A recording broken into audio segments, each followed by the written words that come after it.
Bonjour tout le monde. Good morning everyone. Comment ça va? Vous pouvez prendre un siège. Je sais que vous aimez parler beaucoup. I know you like talking a lot, but take a seat. Si vous êtes nouveau ce matin, je suis Olivier, je suis pasteur ici. If you're new here, I'm Oliver and I'm the pastor here. Et on est vraiment ravis que vous soyez ici pour rassembler ensemble, pour découvrir Jésus, pour le louer et l'adorer ce matin. We're really happy that you're here this morning to gather together, to seek Jesus, to worship Him this morning. Avant qu'on commence, juste quelques notes. Alors, en premier, pour les enfants, ils sont libres, ils sont les bienvenus ici dans la salle tout au long du service, mais à la moitié, on va les envoyer à l'autre salle s'ils veulent aller, mais s'ils veulent rester avec toi, c'est bien. Mais ils ont un programme dans l'autre salle à la moitié. So the kids can stay in the room here the whole time if they would like to, but we do have a kids program in the other room halfway through if they would like to go. If they want to stay with you the whole time, they're welcome to. Et la deuxième chose, c'est que j'oublie, je m'excuse, je suis total blanking. Oh oui, si vous êtes nouveau, il y a les cartes sur les sièges. If you're new, there's cards on the chairs. Les cartes de connexion, the Welcome Home card, tu peux le remplir et l'amener à la table en arrière à la fin. Et on a un petit cadeau pour toi, juste pour te bénir et dire merci de nous rejoindre ce matin. So if you fill that out, if you're new, take it to the connection table at the back at the end. And we've got a little gift for you just to say thank you for being here. We're glad you're here. Mais aussi, on peut vous donner toutes les informations que tu cherches. So we can also give you any of the information you're looking for to how to connect with our church, how to get involved, comment se connecter, comment s'intégrer dans notre église. Alors ça, c'est les cartes. Et là, puis, il y a aussi les petites cartes. C'est juste les informations de notre église. Si tu veux les prendre, si tu veux les donner à quelqu'un pour les inviter à l'église, c'est juste cela. Je vous encourage juste de le garder avec toi pour que si un jour tu as une conversation avec quelqu'un, ils sont vraiment intéressés par Jésus, intéressés par une église bilingue à Dieppe, tu peux juste leur donner la carte. Hey, voici toutes les informations. So I encourage you just to take that, keep it on you. If you ever have a conversation with someone who's interested in Jesus, interested in a bilingual church here in Dieppe, you can have that card to give them all the information. Alors, les annonces, les choses qui s'en viennent dans la vie de notre Église. La grande chose, c'est que, avant la grande chose, une petite chose qui est même plus importante, c'est que ce jeudi soir, c'est notre réunion mensuelle de prière. So, this Thursday night is actually our monthly prayer meeting at my house at 19h at 7 o'clock. And so I encourage you to come and pray for each other, but also pray for the city and what's going on in our world. Alors on va prier pour les uns les autres, mais aussi prier pour notre ville, prier pour le monde et plusieurs choses. Alors je vous encourage jeudi soir à 19h chez moi. Et là, commençons la semaine prochaine. On a une grande initiative de rayonnement, de outreach dans notre ville qui va se passer tout le printemps. So we have this big outreach initiative that's going to be happening all spring. Alors, en arrière sur les tables et sur l'écran, tu peux voir les calendriers avec les événements différents qui s'en viennent. Il y a plusieurs choses, alors je vous encourage de juste prendre quelques minutes après la célébration, de regarder sur les tables. Il y a une sign-up sheet, il y a une feuille d'inscription pour chaque chose avec un petit peu plus de détails. I encourage you at the end of the service just to look at the tables, look at all the sign-up sheets, and there's some more information on each of them. Mais quelques choses que je veux juste mettre l'accent sur quelques événements. Dimanche prochain, on va distribuer les accroche-portes tout autour de la ville. So next Sunday after the service, we're going to pass out door hangers all around the city. Alors le plan, c'est qu'on va faire une petite réunion directement après les célébrations. On va se diviser dans petits groupes de 2 ou 3 personnes. On va vous donner les accroche-portes. Mais là, si tu veux aller manger en premier, si tu veux comme distribuer directement après ou comme fait plus tard l'après-midi, ça ne fait pas de différence à nous. Mais alors, on va faire la réunion directement après les célébrations, mais là, tu peux les distribuer quand vous voulez. Ça fait du sens? So, what we're going to do for that is right after the service, we'll meet up, see who wants to be involved. We'll give you, a road to do and your door hangers, but then it's going to be lunchtime. So if you'd like to eat lunch and then go out, you could, or go out right away, or go out later in the afternoon, however you want to do that. But we'll meet right after the service. So that's next Sunday. Ça, c'est la semaine prochaine. Après ça, je veux vraiment attirer notre attention à les événements avec la banque alimentaire. On veut servir Second Mile Food Bank. C'est la banque alimentaire qui serve Dieppe. C'est pas dans Dieppe, mais c'est la banque alimentaire qui sert Dieppe. Alors, il y a plusieurs fois qu'on va servir, on va nettoyer les choses comme ça, mais on va aussi faire une récolte de nourriture le fin mai, le début juin. Alors, un samedi, on va distribuer les flyers et la prochaine samedi, on va ramasser la nourriture. Alors, on a besoin autant de personnes que possible pour ça, pour ramasser autant de nourriture que possible. So, je veux vraiment, si c'est possible, si vous êtes disponible, de t'inscrire pour cela. So, one of the couple things I want to really highlight is we're going to be serving the Second Mile Food Bank several times this spring. It is not in Dieppe, but it's the food bank that serves Dieppe. And so there's a couple times we're going to go and clean, but then also we're going to do a food drive the end of May, beginning of June. One week we're going to pass out flyers. The next week we're going to collect the food. And so we'd really like as many people as possible to help with that so we can collect as much as food as possible for the food bank. So those are the things I'm going to draw your attention to, but please check out the rest on the tables at the back at the end. Alors, ça c'est tout que je vais mentionner, mais là, regardez les informations et on va publier les informations sur l'Internet, sur Facebook, tout ça. OK, c'est toutes les annonces. Oui, je vous encourage de vous lever et on va louer le Seigneur. Bon matin, on va commencer avec une chant ce matin. On a chanté déjà quelques fois cette invitation. Il s'agit d'un refrain. Mon cœur est disposé, je réponds à ton invitation. J'espère que tu crois les mots que tu chantes ce matin. Vraiment, mon cœur est disposé, Dieu, je réponds à ton invitation. Cette invitation d'avoir de l'expérience de ta paix, de ton amour qui ne finit pas. So we're going to sing a song this morning, we sang it before, it's called Invitation. It says, I respond to your invitation, God, right? My heart is willing, my heart is ready to respond to your invitation, to experience your love, to experience your peace and your presence. So, we'll sing that together this morning.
Je réponds à ton invitation.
Nous trouvons la lecture du jour dans le Jean 15, versets 1 à 11. Moi, je suis le vrai plan de vigne et mon Père est le vigneron. Tous les sarments en moi qui ne portent pas de fruits, il les coupe. Et tous ceux qui en portent, il les purifie, afin qu'ils produisent un fruit encore plus abondant. Vous aussi, vous avez déjà été purifiés grâce à la parole que je vous ai enseignée. Demeurez en moi et moi je demeurerai en vous. Un sarment me saurait porter du fruit tout seul, sans demeurer attaché au cep. Il en est de même pour vous. Si vous ne demeurez pas en moi, vous ne pouvez porter aucun fruit. Je suis le cep de la vigne, vous en êtes le sarment. Celui qui demeure en moi et en qui je demeure portera du fruit en abondance. Car sans moi, vous ne pouvez rien faire. Si quelqu'un ne demeure pas en moi, on le jette hors du vignoble. Comme les sarments coupés, ils se dessèchent, puis on les ramasse, on y met le feu et ils brûlent. Mais si vous demeurez en moi et que mes paroles demeurent en vous, demandez ce que vous voudrez, vous l'obtiendrez. Si vous produisez du fruit en abondance et que vous prouvez ainsi que vous êtes vraiment mes disciples, mon Père sera glorifié aux yeux de tous. Comme le Père m'a toujours aimé, moi aussi je vous ai aimé. Maintenez-vous donc dans mon amour. Si vous obéissez dans mes commandements, vous demeurerez dans mon amour. Tout comme moi-même, j'ai obéi aux commandements de mon Père et je demeure dans son amour. Tout cela, je vous le dis pour que la joie qui est la mienne vous remplisse vous aussi, et qu'ainsi votre joie soit complète. Parole du Seigneur.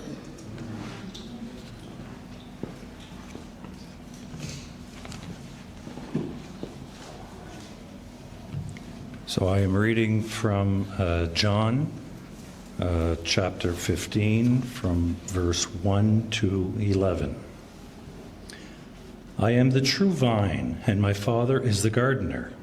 He cuts off every branch in me that bears no fruit, while every branch that does not bear fruit he prunes, so that it will be even more fruitful.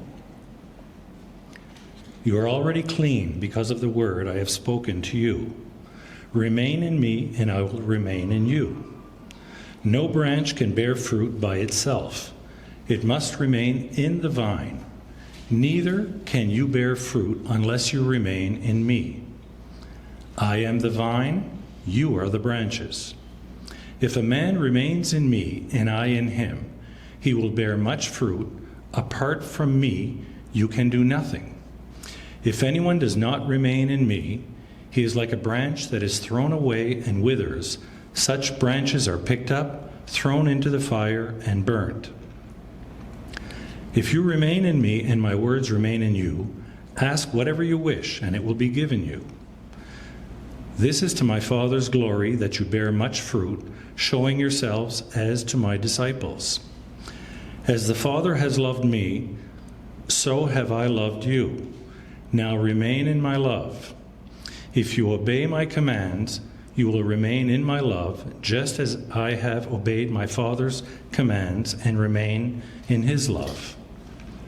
I have told you this so that my joy may be in you and that your joy may be complete. May God bless the reading of his word. Amen. Alors, ce matin, d'habitude, si vous êtes nouveau, je suis le pasteur. D'habitude, je prêche, je parle à propos de Jésus à travers la Bible. Mais ce matin, on a une petite traite, on a une petite chose spéciale. C'est qu'un membre de notre église, Alain, va amener la prédication ce matin. Alors, Alain, si tu veux venir, je veux prier pour toi. So, this morning, we've got something a little different. Normally, I'm the preacher here and I share, but this morning we've got a treat that Alain, one of the members of our church, is going to be sharing. Alain vient du Congo. Et au Congo, il avait la licence comme évangéliste. Je sais pas, c'est ça la licence. Yeah. So in the Congo, Alain is a licensed evangelist, and so we are excited to have him bring the word this morning. For anyone who's not francophone, you can scan the translation app, and it will translate into English and Spanish too, if you'd like to load up Spanish. If you have any issues with it throughout the service, there's a card at the back that you can scan if the screen disappears and you need to get back on the app. Sherry, could you clear off music stand for Alain, for me, thanks.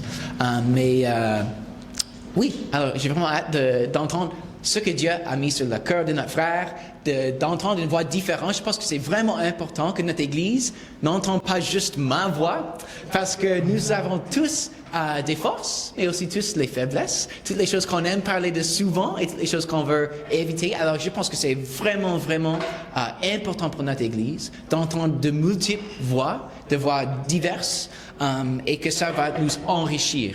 Alors je veux prier pour Alain ce matin. Alors Seigneur, je te remercie pour notre frère. Alain, je prie que maintenant, dans ce moment, que tu le bénis, que tu lui remplis de nouveau avec ton Saint-Esprit, que tu lui donnes une confiance, une paix de nous apporter les paroles que tu as mises sur son cœur, que tu as préparées pour lui ce matin, que ça nous encourage, que ça nous fortifie, que ça nous mette au défi un peu, et aussi, Seigneur, que tu nous donnes les cœurs sensibles, les cœurs ouverts, d'entendre ton parole et de répondre d'une façon appropriée. Alors, dans le nom de Jésus, nous te donnons ce moment et nous disons, Seigneur, parle à nous et révèle-nous ta volonté, ta réalité, Jésus, et la réalité du texte de la Bible ce matin pour nous. Dans ton nom, Jésus, je prie. Amen. Amen. Amen. Bon matin encore. Nous sommes contents de vous voir ici. Alors, si tu es nouveau, comme a dit le pasteur Olivier, j'aimerais rappeler que nous sommes dans une période où nous parlons d'une série d'enseignements intitulée « Redécouvrir Jésus ». Alors, dans cette série, nous sommes en train de parler sur l'identité et la mission de Jésus. Non, ce ne sont pas des attributs que nous lui conférons, mais ce que lui-même a dit sur lui. Et aujourd'hui, nous allons voir un autre aspect de Jésus, ce qu'il a déclaré sur lui. Nous avons lu dans Jean chapitre 15, que nous avons tous lu ici, où Jésus déclare ceci: « Je suis la vraie vie ». Ou encore « Je suis le vrai sceptre » pour un autre français. Et j'aimerais mettre un peu le contexte sur ce qui se passe dans cette histoire. Nous sommes dans un contexte où Jésus est au soir de sa vie, au soir de sa mission. Il était prêt à partir. Il y a certains commentateurs qui disent même qu'il était en train de faire une sorte de testament, parce qu'il savait qu'il partait déjà. Alors il parlait à ses disciples, il révélait ce qu'il était, mais il leur préparait aussi pour leur prochaine mission. Et Jésus utilise une image qui n'était pas méconnue du public Israël, parce que cette image de la vigne, déjà à cette époque, Israël était habitué, déjà, il avait la culture de la vigne. On dit même que dans cette époque-là, il y avait, la culture de la vigne était vraiment dans son apogée, en Judée ou en Galilée. Et Jésus utilise cette image pour parler de lui, pour dire ce qu'il est. Mais Israël aussi savait ce que c'était la vigne, parce que à l'époque, l'histoire d'Israël, Israël était considéré comme la vigne de Dieu. Israël était toujours considéré comme la vigne de Dieu. Il portait cette image comme étant la vigne de Dieu. Et Jésus vient dire, écoutez, maintenant là, c'est moi qui suis la vraie vigne. Je me dis, c'était un peu choquant que Israël entende ce genre de paroles. Dire que nous avons été toujours considérés comme la vigne de Dieu, et toi tu viens dire que tu es la vraie vigne. Qu'est-ce que tu veux dire par là? Oh oui, Jésus savait pourquoi est-ce qu'il disait ça. On voit dans Ésaïe chapitre 5, versets 3 à 4, c'est Dieu d'ailleurs qui parle concernant sa relation avec Israël. Il dit: maintenant donc, habitants de Jérusalem et hommes de Juda, soyez juges entre moi et ma vigne. Ça, c'est Dieu qui parle au travers du prophète Ésaïe. Il déclare que Israël était sa vigne. Israël était la vigne de Dieu. Donc on comprend qu'Israël avait une relation avec Dieu. Il bénéficiait de la protection, de l'affection de Dieu. Mais Dieu avait d'autres plans.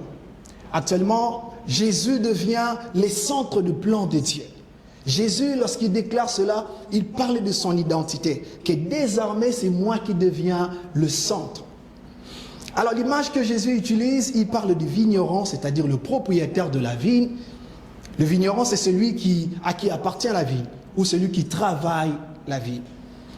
Et pour ceux qui ne connaissent pas, je sais que peut-être vous connaissez tous, la vigne, c'est cette plante qui produit le raisin. Et Jésus utilise cette image pour parler de lui. Mais il n'a pas parlé simplement de Père, qui est le vigneron, et de lui qui est la vigne. Il a aussi parlé d'une autre branche, d'une autre catégorie. Il a parlé aussi de sarment. Il dit à ses disciples, si je suis la vigne, si le Père est le vigneron, qui êtes-vous maintenant? Sachez que vous êtes des sarments, ou encore vous êtes des branches. C'est-à-dire que vous faites partie de moi. Vous faites partie de ce projet de Dieu. Vous n'êtes pas en dehors du plan de Dieu, vous êtes dans le plan de Dieu, vous aussi. Et si vous êtes dans le plan de Dieu, vous devez savoir que vous devez maintenant porter de fruits.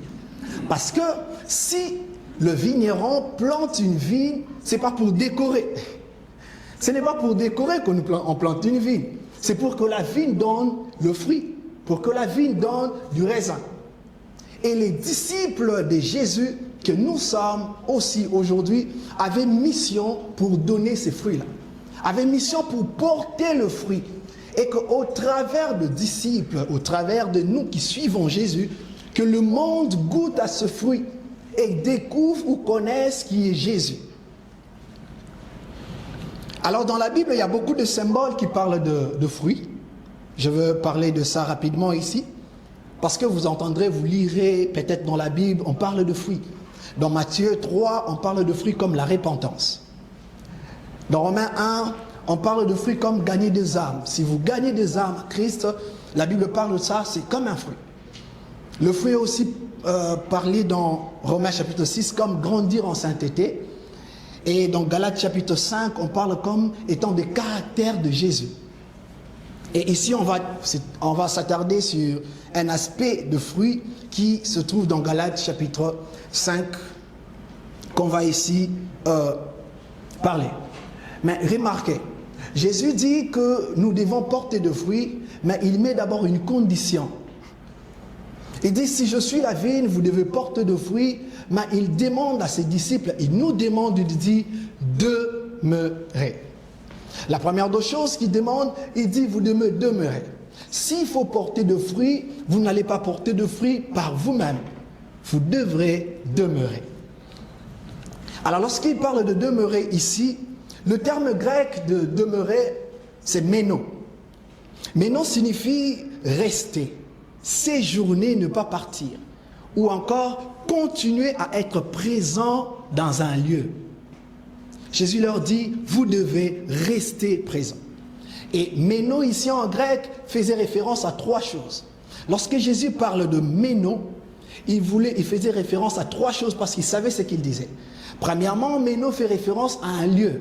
Si on vous demande de rester, n'est-ce pas normal qu'on vous montre d'où vous devez rester? C'est pas ça?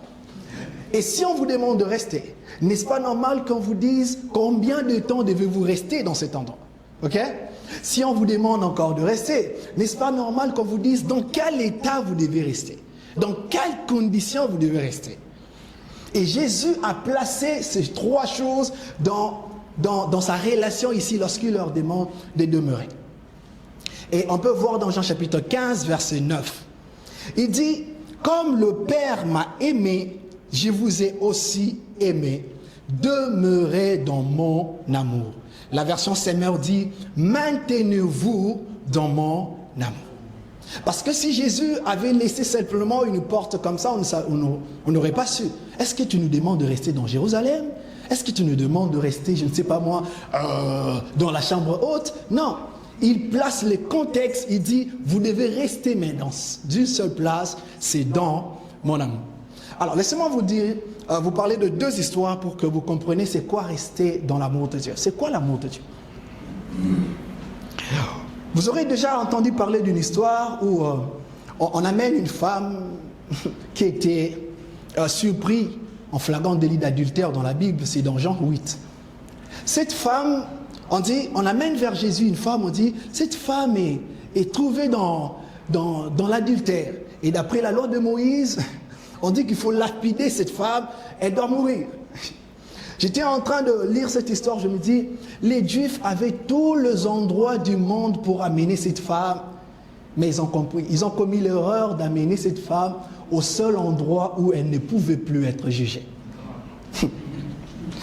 Je me dis, mais vous auriez dû l'amener, je ne sais pas moi, hors de la ville et la lapider, ça aurait été bon. Mais ils disent, ok, amenez-le envers Jésus, on va dire ce qu'il va dire. J'ai dit, oh, vous avez commis l'erreur. Lorsqu'ils ont amené cette femme vers Jésus, et ils se retrouvent à la fin que Jésus ne condamne pas, il dit à la femme, je ne te condamne pas. Qu'est-ce qui s'est passé? Ils ont amené cette femme dans un lieu, dans le cœur de Dieu, où elle ne pouvait pas être condamnée. Elle ne pouvait pas être jugée. Je suis sûr que lorsqu'ils sont rentrés, ils disent, qu'est-ce qu'il nous a appris? Je suis sûr, ils ont regretté. L'autre a dit peut-être à son voisin, je t'avais dit, cet homme-là, il ne condamne pas. Cet homme-là, il est bon. C'est ça l'amour de Dieu. L'amour de Dieu est le seul endroit où celui qui est pécheur peut venir sans être jugé. Le cœur de Dieu est la seule place où tu peux venir sans que tu sois inquiet. Oh, on va me juger, on va me rejeter. Non, demeurez dans l'amour de Dieu. Jésus veut dire, dans cet amour, il y a de la place pour tout le monde. Je vous raconte la deuxième histoire, c'est déjà connu d'ailleurs. Un enfant un jour a pris, il est deux frères, l'histoire de deux frères. Le cadet a dit, ok papa, donne-moi mes biens, je veux aller partir. Et il part, il fait tout ce qu'il veut, il délapide l'argent et tout. Et puis à un moment il s'est dit, ok d'accord, là maintenant je dois rentrer. Et lorsqu'il pensait rentrer dans la maison de son père, il ne pensait pas, il pensait lui pour lui, il disait, je vais avoir un job, ou peut-être on va payer, je ne sais pas moi, $15 de l'heure, comme ça je vais survivre. Il dit, mais lorsqu'il est rentré, lui ne savait pas qu'il avait une autre place plus excellente pour lui que simplement rester dans la maison. Il y avait une place dans le cœur de son père. Et lui, il pensait que je vais rentrer, je vais dormir dans le même lit que j'avais l'habitude de dormir. Mais il avait une autre place. Il y avait une autre place dans le cœur de son père. Parce que si vous lisez cette histoire-là dit, le père était chaque jour, il était en train de voir quand est-ce que mon fils va être de retour. Et je me dis, si ces jours-là, dans la maison, peut-être quelqu'un avait pris la chambre de ce garçon-là, mais il y avait un endroit où il y avait une place qui était toujours réservée, qu'on ne pouvait pas prendre, c'était dans le cœur de son père. Restez dans l'amour de Dieu. Il dit, restez dans mon amour. C'est le seul endroit où tu peux rester sans avoir peur d'être jugé, sans avoir peur d'être rejeté. Et rester dans l'amour de Dieu veut aussi dire, il était en train de parler à ses disciples pour dire que regardez, prenez l'exemple sur moi. Prenez mon amour vers le monde comme un modèle. Aimez les gens comme moi je les ai aimés. Est-ce que vous savez que l'erreur que nous commettons et quand nous aimons les autres et qu'à un moment tu te retrouves fatigué parce que tu aimes ton voisin, parce que tu comptes sur ton amour à toi, tu n'as pas de modèle. Lorsque tu commences à aimer quelqu'un selon le modèle de Jésus, tu comprendras que même si je suis fatigué, je dis ok d'accord, je veux aimer parce que Jésus-Christ nous a aimés. Et lui-même, il a dit, puisque le Père m'a aimé, moi aussi je vous aime. Jésus avait un modèle. Le modèle, c'était l'amour de Dieu. Et lui-même se passe pour un modèle. Il dit, ok, vous avez vu comment le Père m'a aimé, non? Vous avez vu aussi comment je vous ai aimé alors? Alors aimez-vous. Demeurez dans l'amour de Jésus veut dire aussi, prenez l'exemple sur Jésus. Sinon vous allez vous fatiguer. Tu n'as jamais entendu un père qui dit à son enfant, oh je suis fatigué de toi. Mais c'est même père qui était, ou la même mère qui était là avec son bébé, ouais, je t'aime. Et puis une fois, un jour, il te dit, je suis fatigué, j'en ai marre. Tu sais pourquoi est-ce que tu es fatigué? Parce que tu veux aimer comme toi-même, tu n'as pas de modèle. Lorsque tu regardes comment Jésus a aimé le monde, tu dis, ok, bien que je sois fatigué, bien que tu sois invivable, bien que tu commences à m'agacer, mais je t'aime quand même. Parce que tu as un modèle. Tu dis, ok, je veux aimer, je regarde comment Jésus a aimé, je regarde comment Jésus m'a aimé, je dis, ok, moi aussi j'aime. Ok? Alors, je verrai que tu regardes ton voisin, regarde ton voisin, regarde ta voisine, regarde un peu. Regarde ton voisin. Merci à ceux qui en sourient, c'est bien. Tu vois le voisin que tu as regardé, que tu as souri, tu ne peux pas l'aimer par toi-même. Tu dois avoir un modèle pour l'aimer. Sinon, une fois il arrivera, tu te lasses de lui. Ok? Demeurer dans l'amour de Jésus veut dire prendre son amour comme étant le parfait. Alors, maintenant il a dit, vous devez porter de fruits. Il a dit, vous devez porter de fruits. Je dis ici dans Galates 5 qu'on est en train de parler de fruits. Ici, j'aimerais rester. Galates 5, chapitre 22, verset 23 dit, mais le fruit de l'esprit, c'est l'amour, la joie, la paix, la patience, l'amabilité, la bonté, la fidélité, la douceur, la maîtrise de soi. La loi ne condamne certes pas de telles choses. Jésus nous demande de porter de fruits.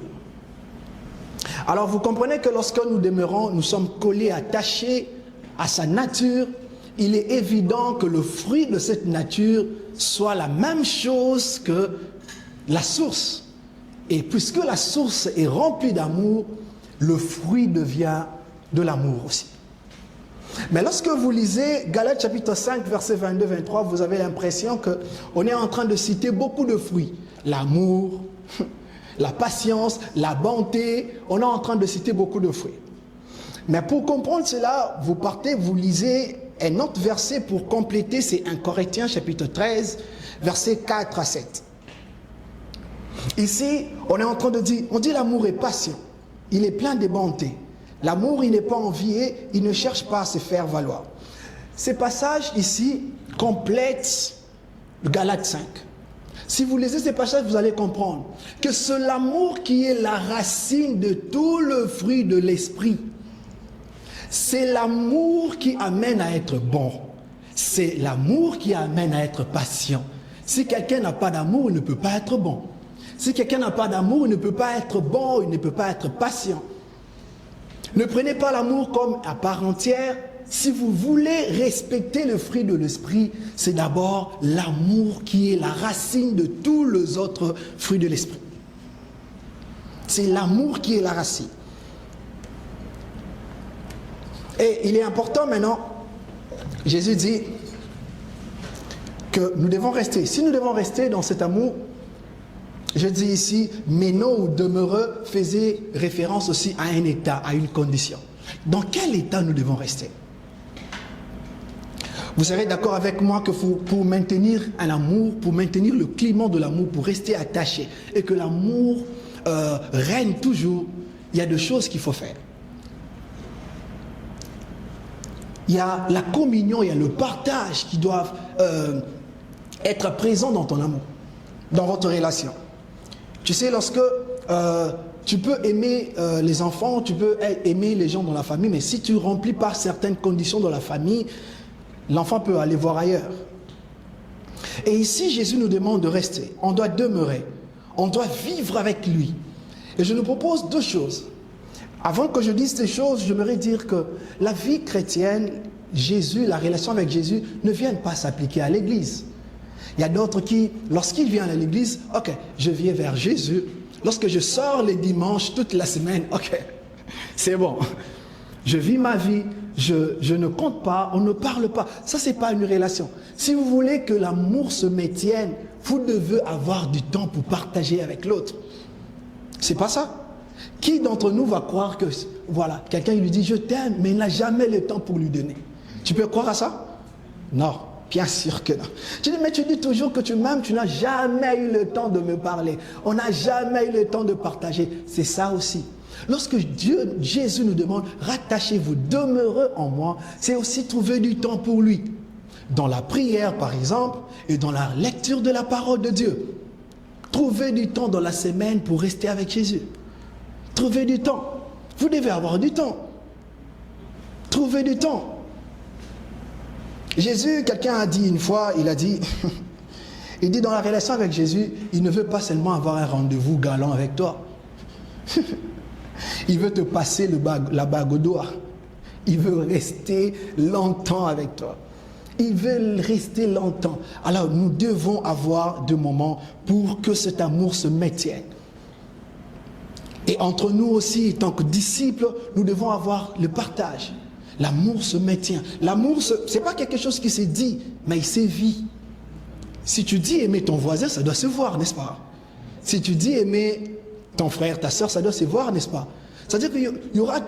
on ne va pas te forcer, il y a des échanges, c'est naturel. L'amour donne. La Bible dit, Dieu a tant aimé le monde qu'il a fait quoi? Il a donné. Il a donné son fils. C'était naturel. Si je t'aime, je dois te donner. Il y a un partage. Il y a l'autre qui amène, tu reçois, mais à un moment tu dois donner. Et cet échange fait que ça maintienne votre amour. Parlant du partage, je vais rapidement parler d'une histoire. Un jour, c'était le dimanche, là, on était en train de rentrer. Je crois que c'était Kim qui m'avait amené des cookies pour le café. En rentrant, j'ai dit à Kim, « Ah Kim, tes cookies, c'était délicieuses. » Ah tiens, thank you. Et puis il y a lui, son mari, qui dit, « Ah, je crois que elle fait des bons cookies. C'est d'ailleurs pour cela que je l'ai épousée. » Lui, je suis désolé, je devais parler de ça. Vous comprenez? Je ne dis pas qu'il aime sa femme simplement pour ça, je n'ai pas dit ça. Mais je veux dire que vous comprenez qu'il est conscient que dans l'amour, il y a celui-là qui porte, qui vient avec des choses. Moi aussi, je l'aime, je donne des choses et l'autre donne aussi. Et ça fait que ça maintient la relation. Je trouve du temps et ça fait plaisir. Dieu ne veut pas que tu le sers simplement. Jésus veut une relation d'intimité. Que tu sois son intime, que tu sois celui qui vit avec lui, qui partage des moments. Dans mon propre témoignage, j'ai été baptisé très tôt. Et je servais Dieu à l'école de dimanche, à l'Écodim. Mais une fois que je suis allé à l'université, j'ai entendu une parole. C'est là où Jésus m'avait fait comprendre que, ok, ce que je veux pas que tu me sers simplement. Je veux une relation d'intimité avec toi. Je veux une relation. Je veux une relation. Je crois que c'est ça la différence entre les autres religions aussi. On ne va pas seulement dans un temple pour adorer et puis nous partons jusqu'au dimanche prochain. Non. Nous partageons une vie avec quelqu'un. Et vous devez maintenir, demeurer, maintenir. Faites des efforts pour rester collé à Jésus. Parlez-lui tout le jour. Il est là. Priez tout le jour. Restez conscient devant sa parole tout le jour. Maintenez cet amour jusqu'à ce qu'il y revienne. Et j'aimerais terminer pour dire, il a dit, si quelqu'un reste avec moi, il va porter beaucoup de fruits. Dieu, il veut que nous puissions faire plus. Il aime que nous puissions donner beaucoup. Il aime que tu puisses avoir continuellement de l'amour. Continuellement de l'amour. Dans Jean 15, verset 2, il a dit, « Tout sarment qui est en moi et qui ne porte pas de fruits, il le retranche. Et tout sarment qui porte de fruits, il l'émonde afin qu'il porte encore beaucoup de fruits. » Ça, déjà, ça révèle combien on est dépendant de Dieu. Voilà pourquoi il a dit, « Sans moi, vous ne pouvez rien faire. » On est dépendant de Dieu. Tu es dépendant de Dieu. Dans la vigne, le vigneron enlève la poussière, les insectes, les petites pousses, parasites. Vous savez, lorsque le vigneron vient émonder, peut-être c'est ça le mot, je veux dire, arranger, tailler. Lorsqu'il vient tailler la branche, c'est pour que la branche soit en mesure de porter beaucoup de fruits. Il faut à un moment laisser Dieu faire le travail qu'il veut te faire avec toi. On doit dépendre de Dieu. Sache que tu dépends totalement de Dieu. Tu dépends. Et tu dois être joyeux lorsque Dieu travaille dans ta vie. Dieu peut travailler dans ta vie au travers de sa parole. Il te donne une parole, ça te fait mal, mais c'est pour te travailler. Tu as déjà entendu une parole de la part de Dieu. Tu entends ça, ça te fait mal au cœur. Tu dis, ah, le pasteur Olivier a parlé de moi. Certainement, il va parler de moi. Et là, tu te dis, qui a parlé qui lui a dit ça? Mais pourquoi il peut simplement prêcher cette parole qui me fait mal au cœur? Oui, c'est pour te tailler, c'est pour te laver, parce que Dieu veut ça. Amen. Parce que Jésus veut ça. Il veut travailler, il veut te travailler. Et tu dois te dépendre de lui. Dépendre de Dieu. Dépendre de Dieu. Et dans la vie, c'est ce que Dieu fait. Il coupe les parties. Il coupe certaines choses parce que son but à lui, c'est que nous puissions ressembler à Jésus. Nous devons ressembler à Jésus. Et chaque jour que nous avançons, il nous taille. On doit lui dire, je m'abandonne à toi, travaille-moi. Tu sais qu'il y a peut-être la colère, il y a chaque fois, il y a des choses qu'on te fait remarquer. Tu dis, ne te bats pas avec tes propres efforts. Abandonne-toi à Dieu, dis, tu dois m'émonder, travaille-moi, taille-moi. Enlève des choses qui m'empêchent, qui empêchent ma croissance, qui empêchent que je ressemble à Jésus. Parce que si le monde veut venir à Jésus, il doit voir que nous ressemblons exactement à Jésus. Amen. On doit ressembler à Jésus. Je ne suis pas en train de dire ici que pour venir à Jésus, vous devez arriver à tout abandonner. Non. Lorsque nous venons à Jésus, nous venons tels que nous sommes et c'est à lui de nous travailler. On n'attend pas que tu abandonnes tout le péché du monde. Non. Il veut simplement que tu viennes et tu lui dis, j'accepte d'être changé. Je veux que tu me changes. Je veux que tu me travailles. Je veux que tu enlèves des choses. Tu sais, il y a certaines personnes qui sont peut-être rongées par la culpabilité et disent, est-ce que Dieu va me recevoir si je viens auprès de lui? Oui, il va te recevoir. Parce que le travail de changer, ce n'est pas toi, c'est lui qui va le faire. C'est les vignerons, c'est le propriétaire de la vigne qui vient tailler des choses qui ne sont pas utiles dans ta vie. Alors tu dois te laisser faire. Tu dois venir vers lui. Si tu es là et tu redécouvres Jésus, tu ne sais pas, tu es rongé par la culpabilité. Pendant que l'équipe de louange monte déjà, j'aimerais te dire que tu as besoin de Jésus. J'aimerais te dire que tu dois accepter le travail que Jésus est en train de faire dans ta vie. Tu peux monter. On doit accepter le travail que le Seigneur est en train de faire. Abandonnons-nous à Jésus. Restons près de lui. Disons-lui que je ne peux pas avancer seul. Prions qu'il nous débarrasse de tout ce qui peut entraver notre croissance. Je veux aller plus avec toi, mais j'ai besoin que tu me travailles. Je veux demeurer avec toi, mais j'ai besoin que tu travailles. Acceptons le travail que Dieu veut faire dans nos vies. Acceptons ce travail. Disons simplement, oui Seigneur, j'accepte de changer et je viens à toi. Prions. Oui Seigneur, ce matin, nous avons compris ton message. Tu nous parles que tu es la vraie vie. Tu es la source.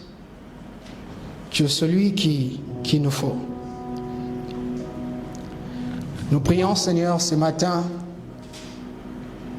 que sans toi nous ne pouvons rien faire. Nous devons continuer à rester près de toi. Nous devons continuer à rester proche de toi, attachés à toi. Être à ton image, porte de fruits. Mais sans toi, nous ne pouvons rien faire. Ce matin, nous nous abandonnons. Comme nous l'avons chanté ce matin par ces cantiques, je m'abandonne à toi. Travaille nos vies. Travaille notre cœur. Seigneur, tu sais que des fois, il y a des choses qui m'attachent encore au monde. Il y a des choses qui ne te glorifient pas.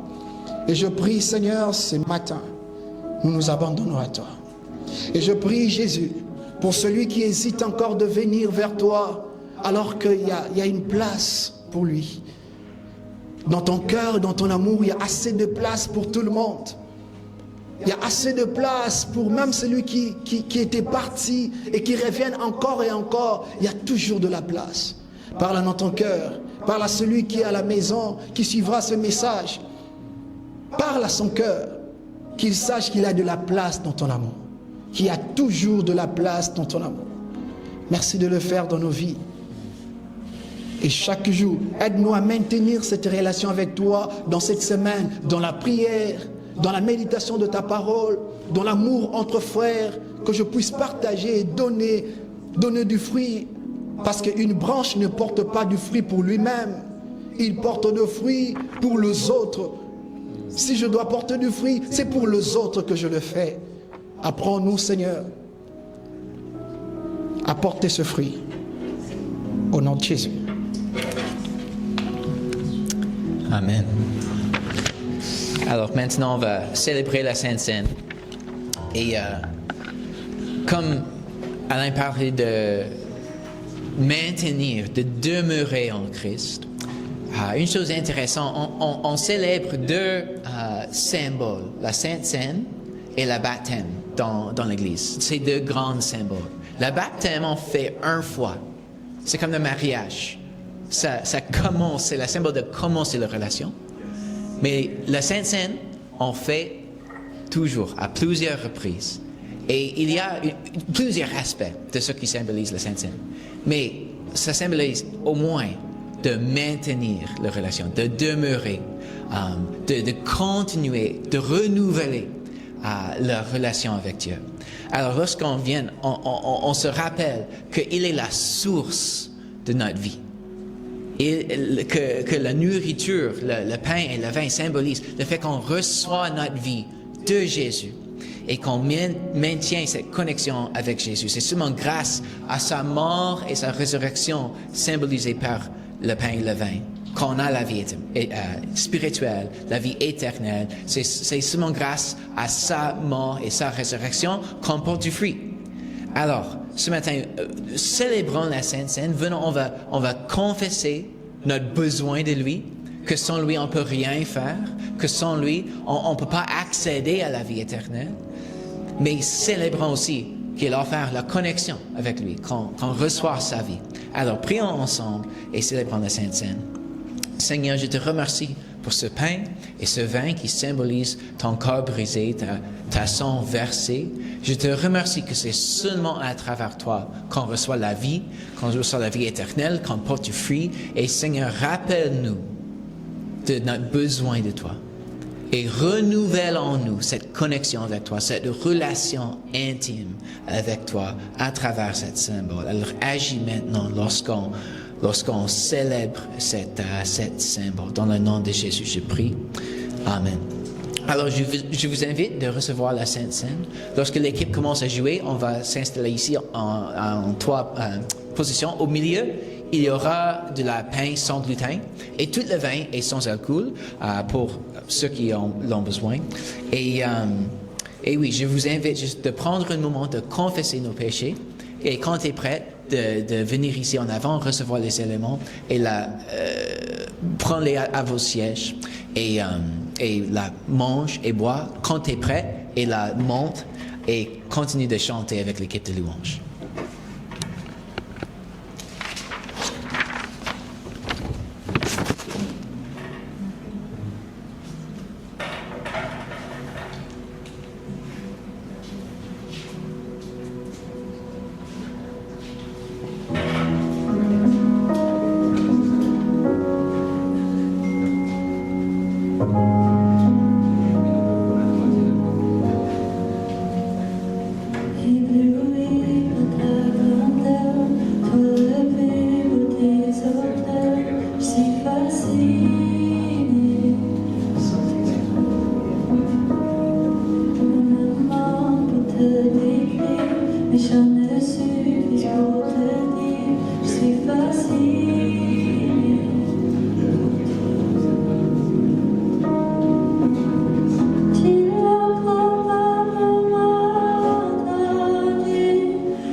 pour toi, qui était, qui est et qui sera.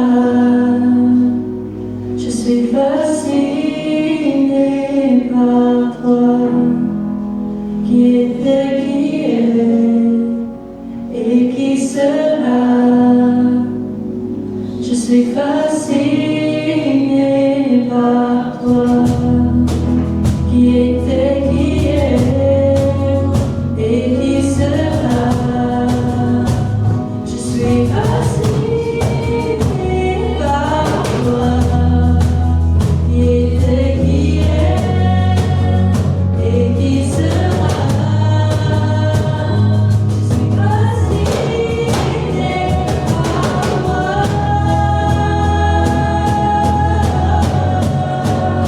Je suis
Pour terminer la service ce matin, moi je dois avoir un peu de fun, so on va chanter Tu ne changes pas.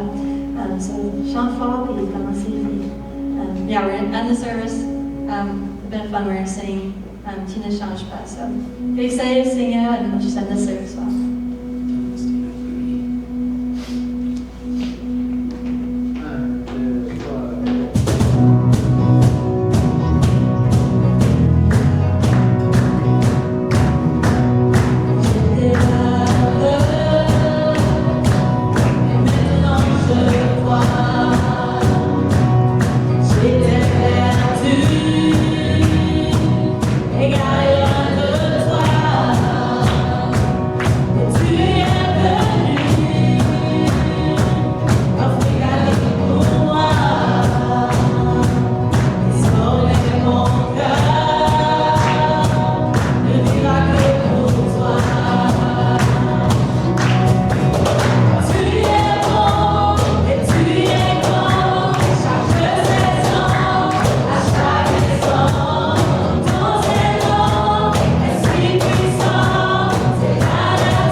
Amen. Amen. Dieu est bon tout le temps.